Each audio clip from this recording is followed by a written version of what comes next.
Ow. Ow. Ow. Ow.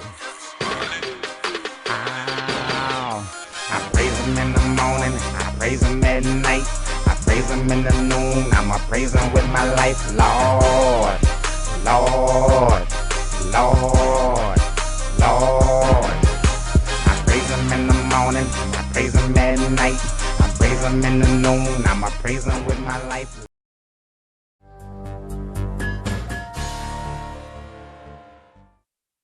Well, now we're going to travel to Egypt and visit a place called Tel El Amarna. You see there in Middle Egypt, kind of between the more important capital cities of Memphis up to the north and Thebes down to the south. Those were capitals at various points in Egypt's history, but there was a time period where the capital was moved to Middle Egypt, to this place which we call Tel El Amarna, kind of a misnomer. Amarna was the name of the tribe who lived in this area. There was no tell or mound or ruin that was named Amarna, but that name has kind of stuck to the site ever since work first started there. It was actually named Akhenaten by the Egyptians, and you see the Egyptian name listed under the Tel El Amarna name. Well, here is the Pharaoh that moved the capital to this area, and he's a very famous Pharaoh in Egyptian history. Akhenaten is his name that he took upon himself, but his given name was Amenhotep IV. We're going to look at a find made here at Amarna that relates to this time period and relates to what's going on back in Canaan. When the archaeologists excavated in this town of Amarna, or this site of Amarna, they discovered some clay tablets there. And actually, they had been found earlier than the time when the archaeologists began work there. The local peasants had come upon these clay tablets, and eventually they found their way into the hands of scholars. Fortunately, I'm sure many were lost, but now we have over 100 of these letters, and they come from Canaanite kings back up in the land of Canaan, where the Israelites had just settled in and were still kind of taking over the various tribal areas.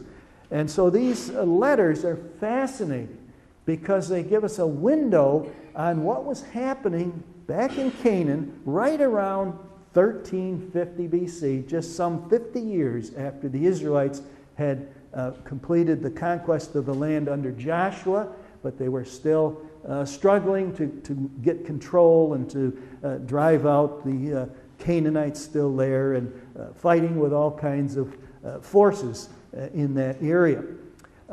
So one of the interesting things that keeps cropping up in these letters that are going back to Egypt, back to Akhenaten, is that they speak about someone called the Apiru, who are taking over the land. And I would suggest this is a reference to the Israelites.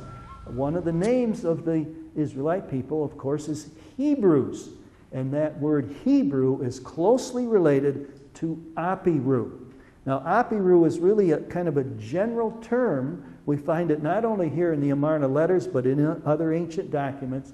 And it has the idea of kind of stateless people, wandering nomads or bandits or something of this sort. And certainly the Israelites kind of fall into this social class of kind of wandering marauders. You know, they had come in from outside and they were really taking over the whole land of Canaan. And so we'll have a look at what some of these kings are writing back to the Pharaoh. I should mention that Egypt had nominal control over the land of Canaan at this time. They maintained very tight control on what we would call the lowlands, the coastal area, the Jezreel Valley, but they had very loose control of the highlands, the hill country. That's exactly where the Israelites settled. When you read carefully through the book of Joshua and even Judges chapter 1, you see that there were certain places the Israelites could not capture, could not conquer. Those places are all the lowlands along the coast, the Jezreel Valley, and they were able instead to occupy those highlands where the Egyptians really didn't care too much what was going on up there as long as there was no really major problems.